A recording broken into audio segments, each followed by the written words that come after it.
Welcome to the Take the North podcast. I'm David Haugh from the Mully and Haugh Show on 670 The Score. Dan Wiederer from the Chicago Tribune, covering the Bears at Halas Hall. The day before the Bears put on the pads, and I think the real training camp begins on Friday at Halas Hall. Dan, this has been a week. The Bears had a scheduled day off after four practices. They get back on the practice field Thursday, and then the pads go on. And I think, is it overstating it to say the real evaluation then can begin?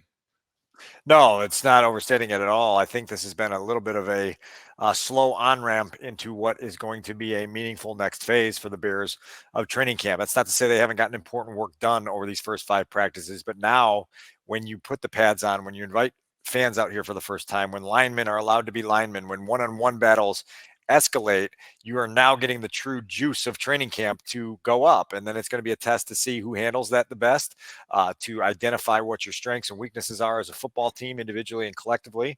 And forward you march, with the obvious vision of trying to put this football team in a position to compete when week one arrives in early September. It's a long way off. It's not that far away either. And so that's that constant summer juggle that coaches and players have to go down.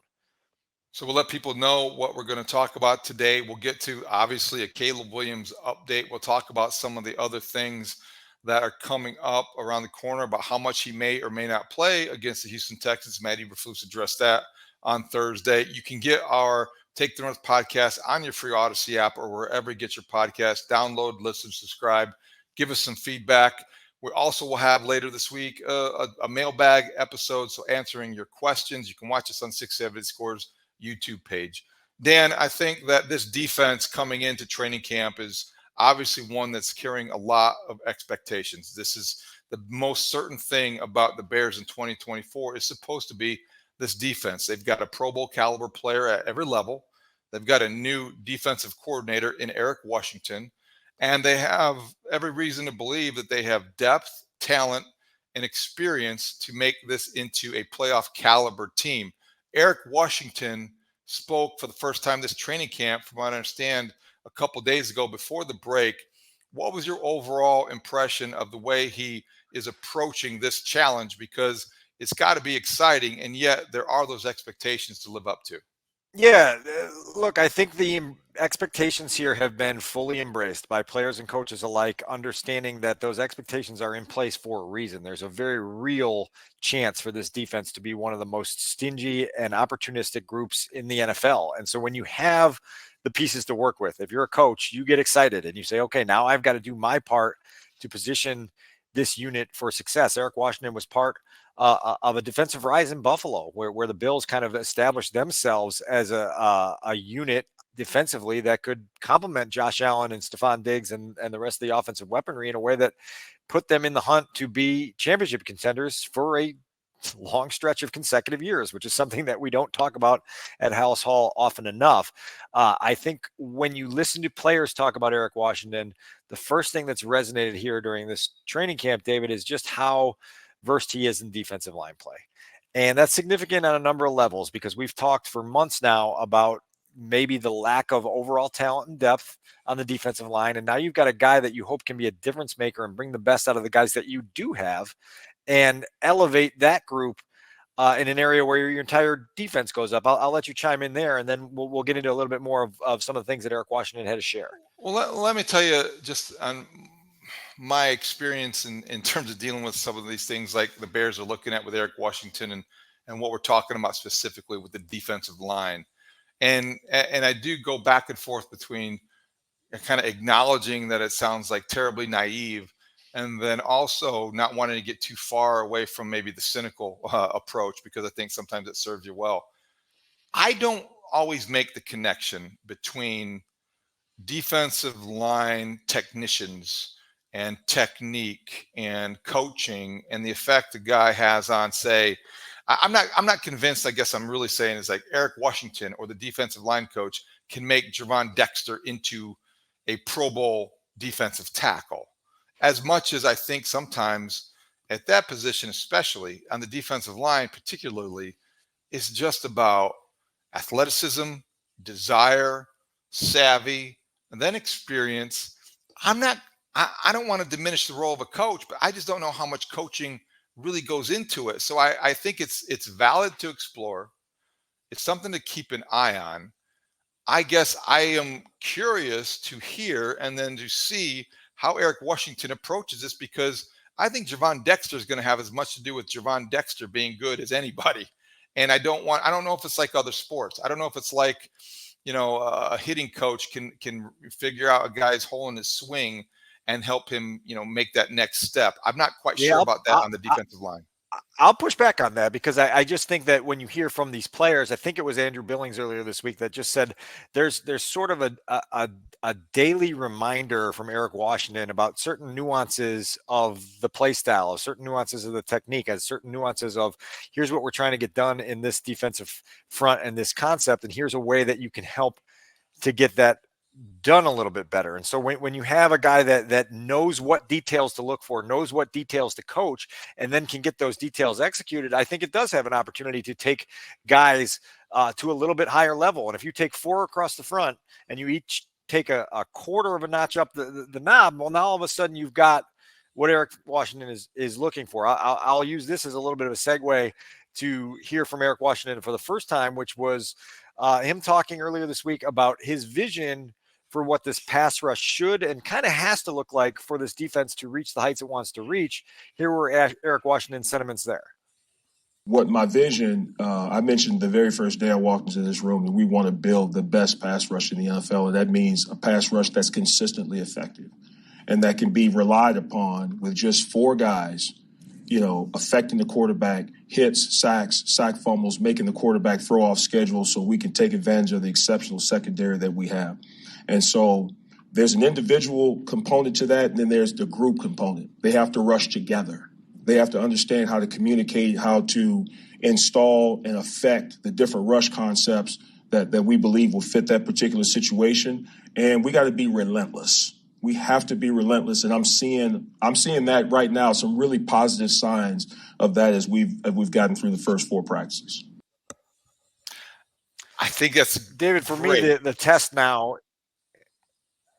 Yeah, the test now is the pads come on, right? And now let's see what pass rush looks like when you're in these one-on-one opportunities, when you're in these full team opportunities. Let's see if some of the things that you saw flashes of during the spring and summer apply when the pads come on and you're playing real football again. And so that's the next step for this defense.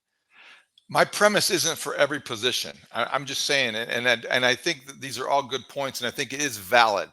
The only thing is, like, when he says relentless, he's right. Defensive line to me is, and I guess everyone's a product of their own experiences. Quick story. So, and again, we're all framed by our own experiences. At Ball State, we had a defensive line coach. He ended up being a terrific coordinator in the NFL for the Packers and the Panthers. Mike Turgovac was his name.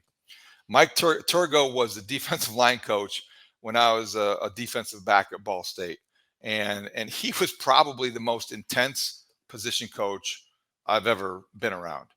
And he, to me, is like, when I think about the impact defensive line coaches can have on defensive linemen, it's almost about making sure that relentlessness is consistent, that focus is fierce in every down. And the things about technique are also baked into that. The schemes can be, something that enhance that. But the biggest challenge for a defensive line coach, and I think the biggest impact to me, is that he gets these guys to understand they have to be relentless on every snap. And they have to play at a certain level, because then they can use their athleticism to their advantage. How many times have we seen guys who have the athleticism but just don't have the ability to turn the motor on each and every snap? Not that complements the other part of it, the technical part of it, which I think Eric Washington is known for. But I do think that the key to a guy like Javon Dexter, not necessarily him, guys like that on the defensive line, sometimes it's almost about what's within as much as it is the tenacity over technique. I would rather, if you give me one to choose one or the other in a defensive lineman, I'll take tenacity 10 out of 10 times.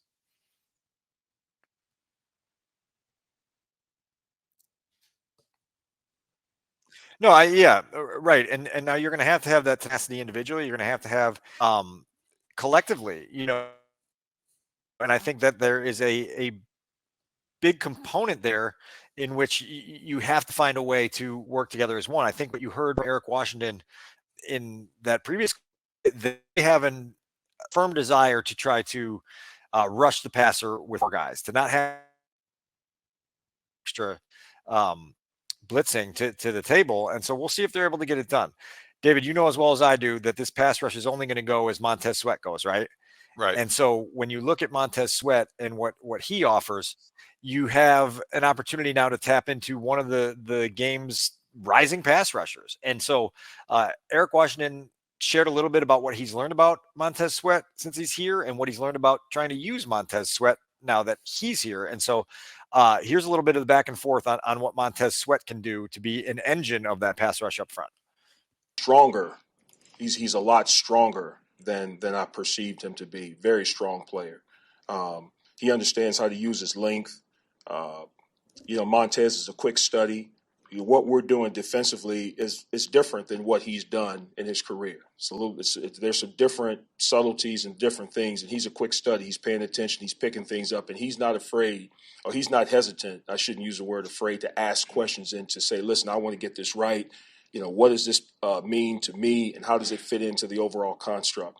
So I just love his professional approach. He's extremely talented physically, and then that's a great base and foundation to have, but you got to combine that with some other things. And so, what are the main differences of things that he's doing now that he hasn't been asked to do previously?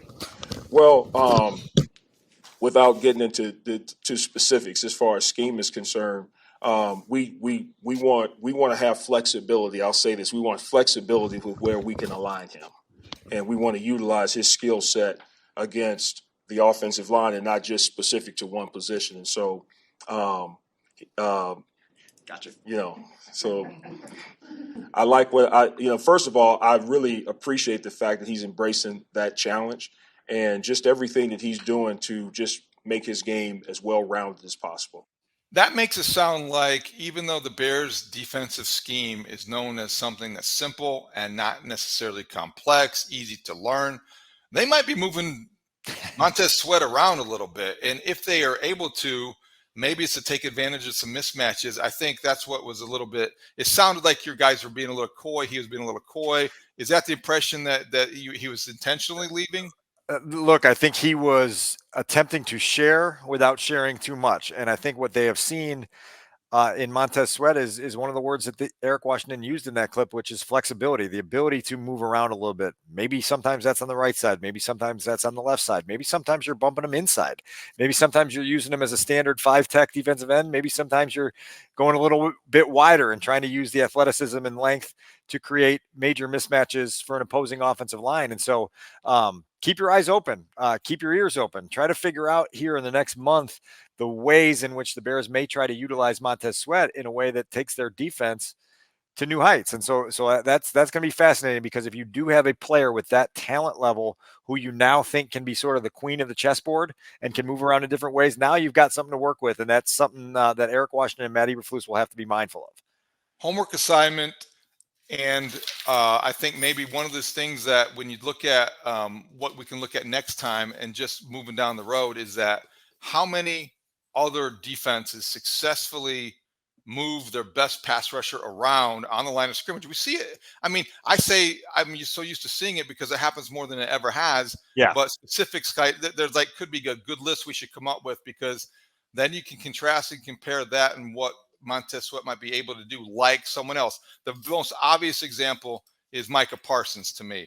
He's the guy that I'm not saying, and I hesitate. Yeah, two different players, obviously. Yeah, two different players, two different skill sets, but the same idea. Dallas moves Parsons around to take advantage of mismatches, and he's their best defensive player. Likewise, Montez Sweat moving around is a good idea for the Bears for the same reasons. Right, and you can keep an opposing offense off balance and looking around. Okay, where's 98? Oh God, he's over there now. Yeah. Now what do we do? We had a play designed, to go away from him, and now it's going right toward him, or whatever it may be. And so that's going to be the ongoing strategist's puzzle to put together here at Halas Hall, and it'll be really fascinating to see where they land. And then obviously you're going to be consistently evolving and fluid with that as the season gets going to figure out what works and what doesn't. So we talked about Sweat, we talked about Dexter and how those two guys might be working in concert and whatever. But I think both those guys, if they are as good as they could be, you look at the opposite edge and what are they going to do there? And we talk about it all the time. Jacob Martin, I think, has taken a step forward in camp. Dan, is it fair to call him that? Not a journeyman, but Yeah. a veteran of not a lot of great experience. Then you have Austin Booker, the opposite, the draft pick who could be raw, but you don't know what he's going to do in pads. I think there's a lot of curiosity there.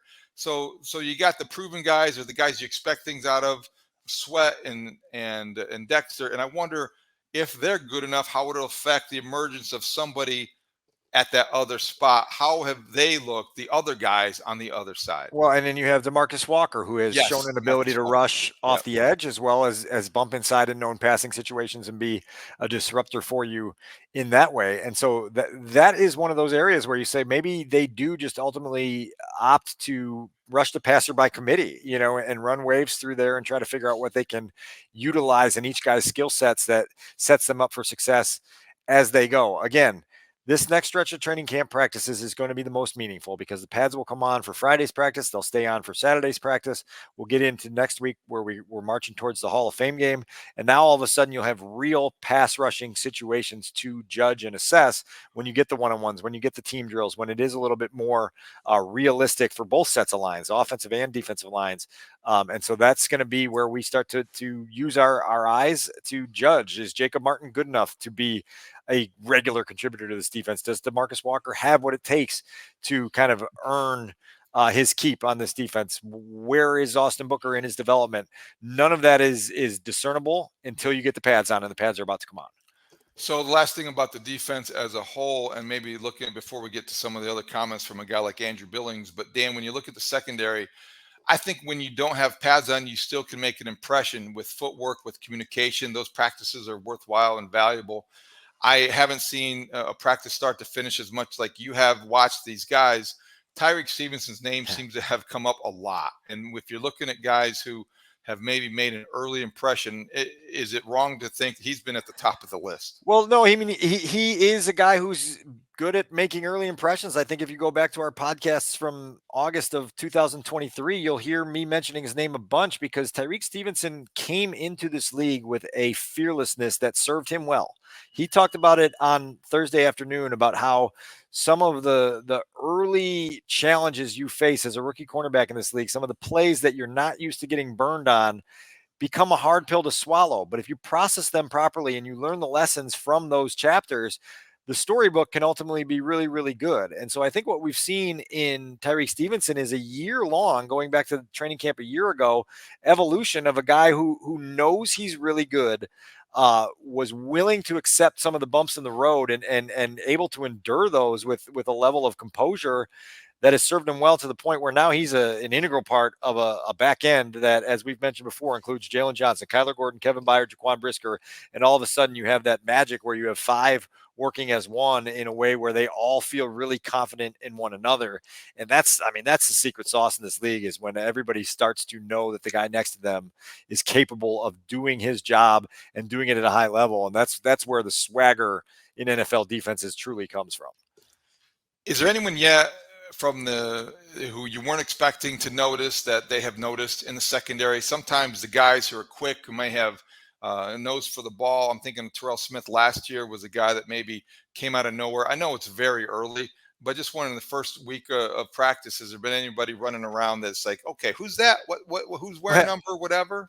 Well, I'll tell you the joke I told today, and this is going to be an unsatisfying answer for that question, but 31, Kevin Byard shows up here. And I said to Mark Grody today beside the practice field, I said, hey, take a look at 31. He's got a chance to make it in this league. 8-year veteran, a lot of skins on the walls, never missed a football game, but you feel it every day. You just feel the steadiness, the composure, the understanding of the game.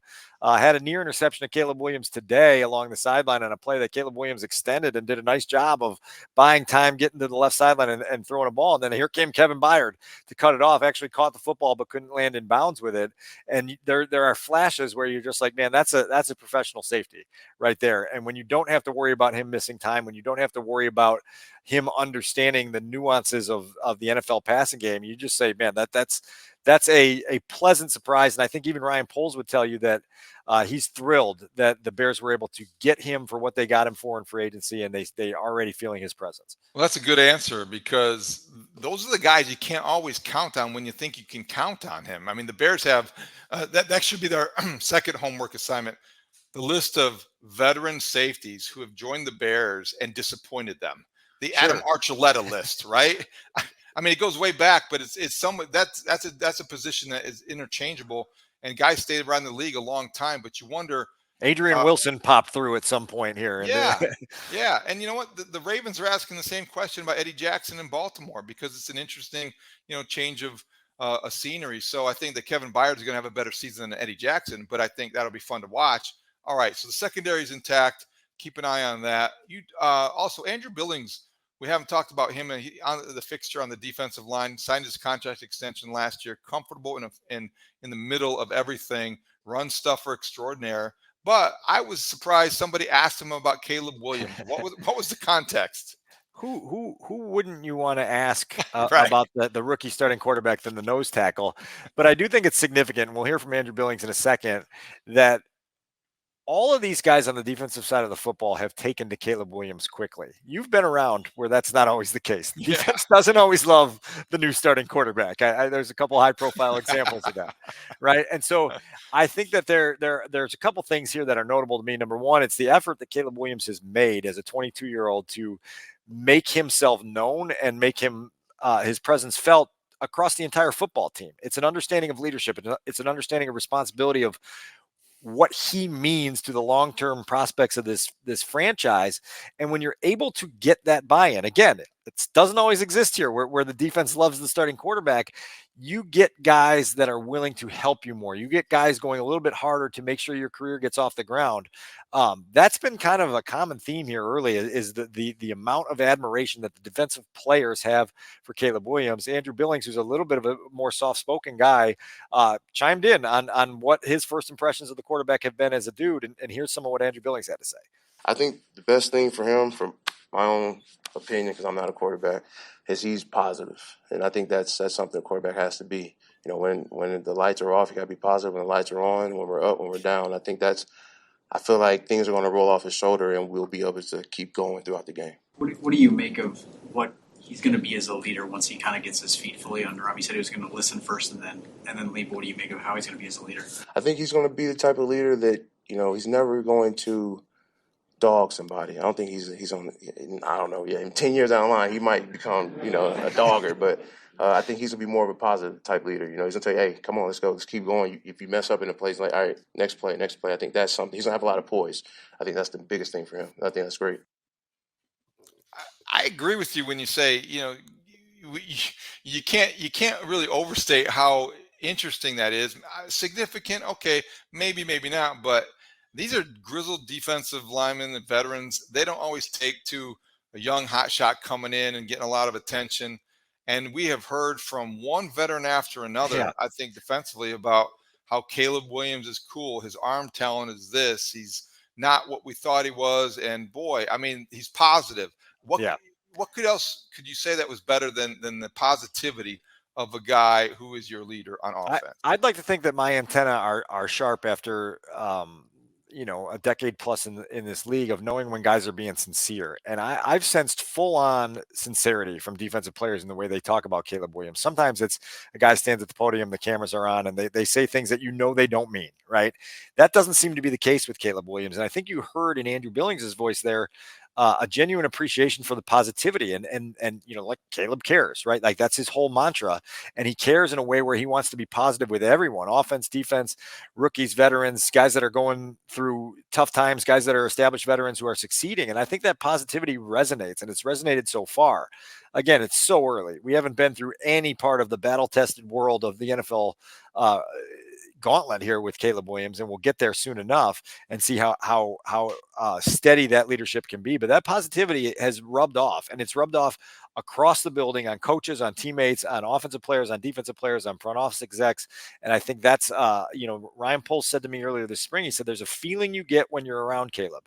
And he's certainly given that feeling to a lot of people that help you feel like, okay, like he's got a chance to use that connection as fuel for where he needs to go in his ascent as a quarterback. And he has a chance to be that guy. And I always think back to Olin Kreutz talking about one of the quarterbacks who didn't work out, but talking about the topic. Olin could talk about a lot of I them. know. It could be his thesis. When a franchise quarterback can walk into the building and kind of change the vibe, change the temperature, and everybody kind of senses the presence. And that sounds to a lot of people like hyperbole and overstatement, but in a football organization, if you have the right guy, Joe Burrow is that guy in Cincinnati. Patrick Mahomes, certainly that guy in Kansas City. You know it when you see it. And I think what we're hearing is that these veterans are seeing it and they're hearing it. And so they're sensing that, okay, all right, this is, without any disrespect to Justin Fields or Mitch Trubisky, this is a different guy. And he has that confidence and that swagger a little bit because he can back it up. And what I've liked about the first week or so about practice, Dan, is that, and we're accused sometimes of getting over our skis about Caleb Williams, but there hasn't been a lot of exaggeration. You've been honest about it. He's been very good. He's been very ordinary. But overall, he's been a professional NFL quarterback, and that is going to be full of a season full of ups and downs. He's looked like a rookie. So a couple last things on this topic for me, because I'll have this weekend at ChicagoTribune.com a really long deep dive on Caleb Williams and the Bears' plan to bring out the best in him. But I think, to the conversation we were just having, there is no person inside an NFL building that's more important than the starting quarterback for people to turn and look at and want to have the feeling of, we're good. We're good. And just that feeling that no matter how uncertain or turbulent or anxious things may be, you look at the quarterback and you just feel like you're in good hands. So far, so good for Caleb Williams. Again, a long way to go in his developmental process, and he's going to have some ugly starts, and there's going to be some performances where we show up on Monday on this podcast and go, that was a turd. The Bears laid a turd on Sunday, and the quarterback was responsible for a lot of it, but the response you want from that is, we're good. It happens. We're going to get on to the next thing. We're going to be positive. We're going to get there. I will tell you one other thing, and this will be something to keep an eye on as we get deeper into the preseason and there's more live action. Caleb Williams's pocket presence is notable, and it's elevated to where you weren't seeing this the last 3 years with Justin Fields as your quarterback. You want to see a guy who can sense pressure, who has an understanding of when there's a leak up front with the protection and the pocket gets dirty, and all of a sudden he knows it doesn't have to turn into a Tom and Jerry episode every time something gets home, right? And I think there were times with Fields where it was like really exciting, but it was really frantic, and it was like a Tom and Jerry episode. And here you have a quarterback that's like, no, there's a 4 square foot area that I can slide up into. My eyes are where they're supposed to be, and I can get there, maneuver my body in a way that I can make a throw, and I can deliver it, and so like that feel, Pulse is called the spatial awareness, that his special sauce as a quarterback, that's going to be really, really significant to his growth. And it's been significant already. And just seeing the way it gives you a chance on plays that don't unfold the way they were drawn up on the whiteboard. The clock in his head is synchronized with his arm, and he's got that sense about him that doesn't really allow him to panic or cause him to panic. And he has the confidence in his release to know he can get rid of the ball as quickly as he needs to when the pressure mounts and gets closer to him. It is something to see. And I think that's what gives you the feeling that this quarterback is a little different. All right. So go ahead. Yeah, I was just going to say, Gerald Everett's a newcomer to this building. On Thursday afternoon, he stood up at the podium and said, some guys have the knack to move outside of the pocket and keep their eyes downfield with the intent of using their arm, and some guys need to be taught that. And it felt like this telling comment from a guy who has no concept of what had to be taught the last 3 years with the previous quarterback, but an understanding, a guy who just, has played with Justin Herbert, who understands that, that this particular quarterback has an understanding of being a threat with his arm at all times. And again, that's going to equate to increased passing production. We know where the Bears have been league wide over the last couple of years in passing production, and that's a thing of the past because you've got a guy now that understands how to be productive as a passer on a regular basis, even when he's playing off script. Gerald Everett, by the way, spent the last couple of years catching passes from Justin Herbert. So he Right. understands somebody who does it at an elite level. And when he says something like that, I think it resonates a little bit more than somebody who hasn't played with an elite young quarterback in the NFL. So that's a really good point. Dan, when we talk about obviously the details of the Hall of Fame game, people wonder this. We talked about it on the Mully and Haugh show. Matt Eberflus said today, we'll find out soon how many snaps Caleb Williams will play or if he'll play at all. What's your sense? My sense is I don't think so. Brad Biggs, our colleague, was trying to do the research on the last time a QB1 has played in the Hall of Fame game and was deep into several years back without having found an example yet. So I think by the time we finish recording this episode, he'll probably have something somewhere that gives us that answer. This is one of those odd waltzes that we do every summer. Yeah. I'm generally interested in how much Caleb Williams, the first unit offense, will play in the preseason. I never understand why coaches have such a difficult time of being a little bit more forward with it. Like, I understand that you've got to try to drive up ratings for the Hall of Fame game, and the league asks you, hey, don't tell the world that the number one pick in the draft isn't going to play next week.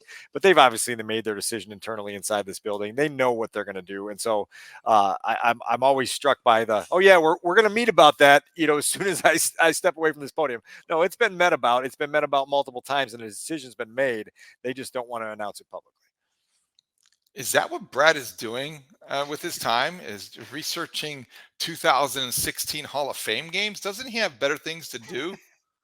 Yeah, that's something you got to take up with Brad. I know you'll have I, Big's time on the Mully and Haugh show yeah, I several can't times wait. per week here. You can ask him if he's got other things to do, but Can't wait to we'll come see out what and that research turns up.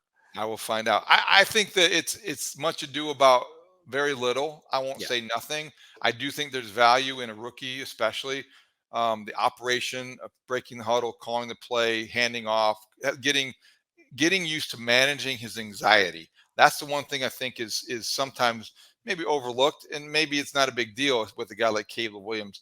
But if he doesn't play, I don't think you're losing out on anything. And if he does, I don't think it's necessarily reckless or risky either. I just think it's football. You could get hurt in pregame. We have seen that before with the Chicago Bears quarterback. And it's just an understandable level of intrigue for fans and analysts and the football world in general, because everyone wants to see, what does this look like in the NFL? What does Caleb Williams look like with his full Bears uniform on and 11 defenders coming to try to take him down? And can he operate in ways that make you say, yep, that looks like the number one overall pick in the draft? And so that level of intrigue is growing, and it won't be satisfied until he has 2 or 3 series under his belt, and then we over exaggerate what those 2 or 3 series mean to the duration of his NFL career. Anything else before we get out of here? Anything else that's happened of note in the last couple practices or to look forward to this weekend? I mean, I'm just looking forward to like I said at the outset, the elevation of training camp, fans in the stands here, the excitement and eagerness that we felt building for months playing out here on the practice fields in Lake Forest, the pads coming on, the competition of one-on-ones, elevating the juices to where there may be a fracas or two. Those first couple training camp fracases are always exciting for everyone, because it's just like, okay, the edge is back. Yeah. So I'm looking forward to just the next couple days out here and just kind of how they'll kind of signify the real arrival of training camp and where we're headed. Mully and Haugh show will be at Halas Hall Tuesday morning, 5:30 to 10. Special guest to be announced later. That will be a lot of fun. The Bears, certainly the Hall of Fame game is on August 1st, Thursday in Canton, Ohio. We'll be there too. We're going to be there Thursday and Friday. Maybe we'll do a podcast from Canton next week. There's a lot of good things on the calendar, Dan. And we're going to have a mailbag episode as well. So there's a lot of things to talk about, a lot of stuff going on with the Bears. Busy first week of practice, a lot of stuff. It's good to see Caleb. I think the big picture national headline is Rich Eisen, who said they're going to be in the NFC Championship game. But if I were to summarize the biggest development with the Bears Bears training camp the first week is Caleb Williams looks the part, and that's been the best news. And really, no news is good news at Bears camp. I can't do another summer of just trying to put into perspective the overinflated hope and expectations that people have for this football team, but we will give you sort of a real view every step of the way. And I think that there is reasons to feel good about where the quarterback has gotten to early on in establishing connections across the entire team. And now you just got to grow as a quarterback as soon as humanly possible, because as you and I have talked about, there's not going to be the level of runway that Justin Fields had, that Mitch Trubisky had, that even Jay Cutler had. The urgency for results is going to be there right away. Well put. So for Adam Sadzinski, our producer, Dan Wiederer from the Chicago Tribune, who's covering the Bears at Halas Hall, keep an eye out on Sunday and maybe even as early as Friday afternoon, Dan, on chicagotribune.com, the deep dive into Caleb Williams and the Bears' plan for him. Do you think it will be online on Friday afternoon? No, I do not. Sunday, Okay. the weekend, it will be when it'll launch, and so hopefully we'll have a chance Sunday, early next week to talk about it. Sorry to put the pressure on your copy editors. I would not want to run afoul of anybody at the Tribune ever. I have never done that. So for Dan Wiederer from the Chicago Tribune, I'm David Haugh from the Mully and Haugh Show. Thank you for listening to the Take the North podcast. Great talk. See you out there.